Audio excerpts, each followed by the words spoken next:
Cororoit Creek runs down through the western suburbs of Melbourne over a volcanic plain. It would have been used for many thousands of years by Aboriginal people. But these days it runs down through a factory-studded landscape, and the banks of the creek have been greatly altered, such that they're almost unrecognisable from what the original creek would have looked like. Here's what it looked like in 2004. But local people have come out in droves to help and restore the creek back to something of what it might have all have been its former glory. The results of all this work over many years can be seen if you ride or walk along the new footpath which has been built by local councils and Toyota. And amazingly, wild species are returning to the area. Here I stand on a perfectly made walking and bicycle path. Really, it's a road to nowhere because nobody's using it really, because it doesn't go anywhere. All planted, all built. We just need to get the connection with the beach. Then people will use it. Currently, it's empty.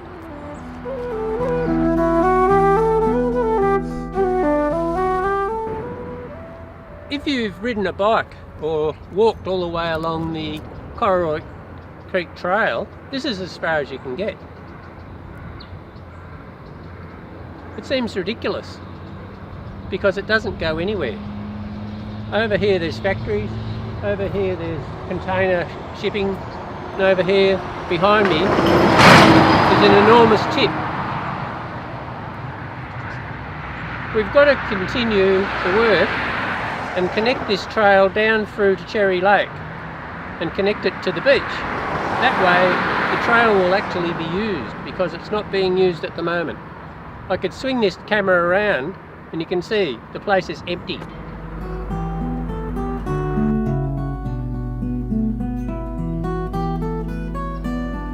This important shared trail links the Federation Trail in the north with the Hobsons Bay Coastal Trail in the south. Yeah? The amount of effort that's gone into this place is extraordinary. The handrails, the pathway itself, the plantings, and the huge improvement to the waterway can only be seen to be believed. On top of this, an installation of huge sculptures has been added by Jeffrey Ricardo. In a place like the western suburbs, which is so devoid of trees and bushland, you would think that the place would be full of people, but it's empty.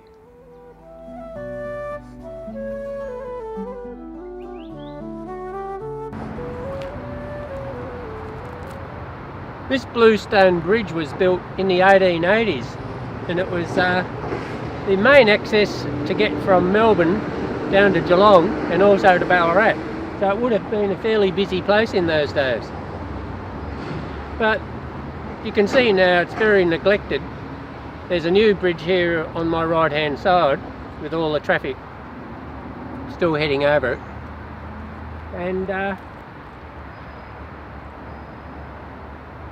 And we'd like to use this bridge as part of the walking track so that people see a bit of the history of this area in the earlier days of settlement in the 1800s. Down the bottom here, underneath the new bridge, is in fact an original ford before this bridge was built. So even from very early times, there would have been drovers taking sheep and cattle and things across the creek at this point, because it must have a hard bottom in. We know it's there because the bluestone pictures of the ford, some of them still are there.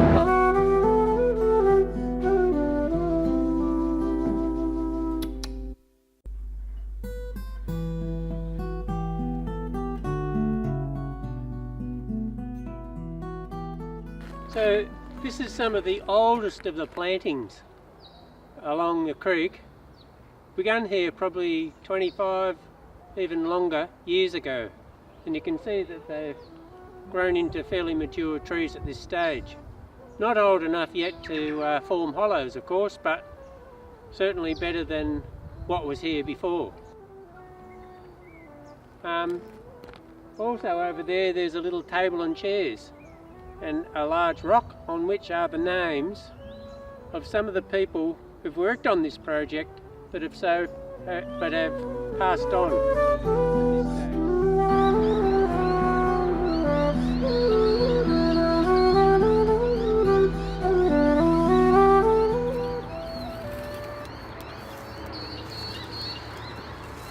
I've come to this place because I think it's a fairly important little area to point out.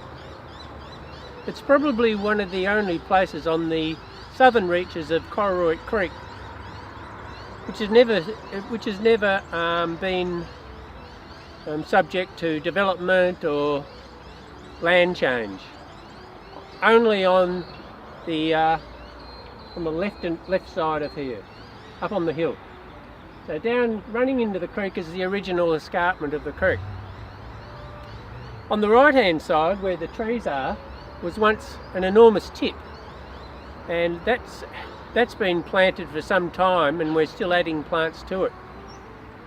But it just shows you what a difference that local people can make when they get together.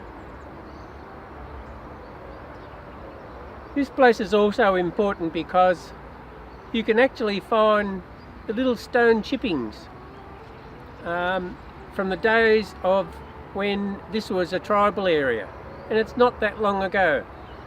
So here I stand. If I walk to the top of the hill I could see the Westgate Bridge, in a place where still in Melbourne there's evidence of the first people who used this area for many thousands of years, and of course they didn't destroy it.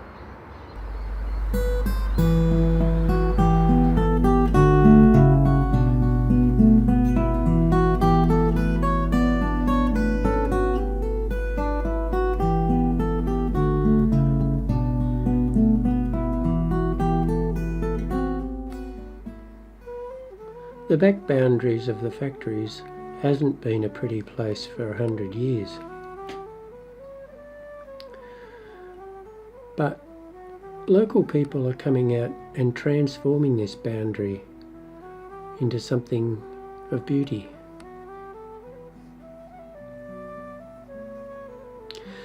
But it's the main rail link between Melbourne and Geelong which stops us from continuing through to Cherry Lake.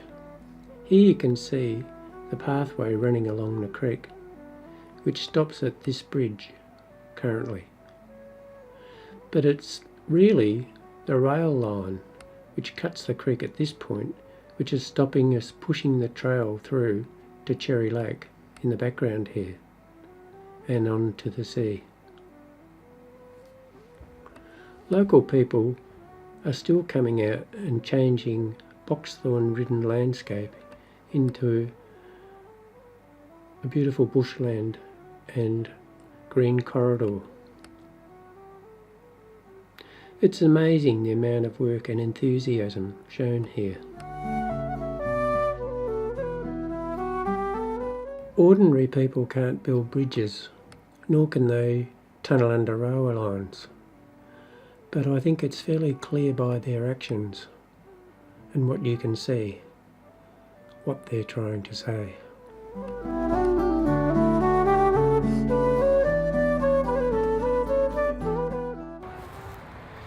This is the part of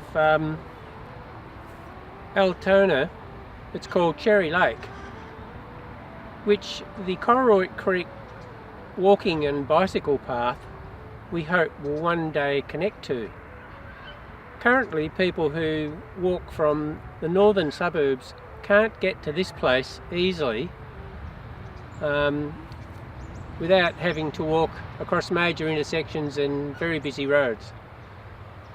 The bike path and walking path would mean that it would be safe for just recreational users, and it would also be a wildlife corridor through the western suburbs, slowly being created and still being created by the people that live in this area.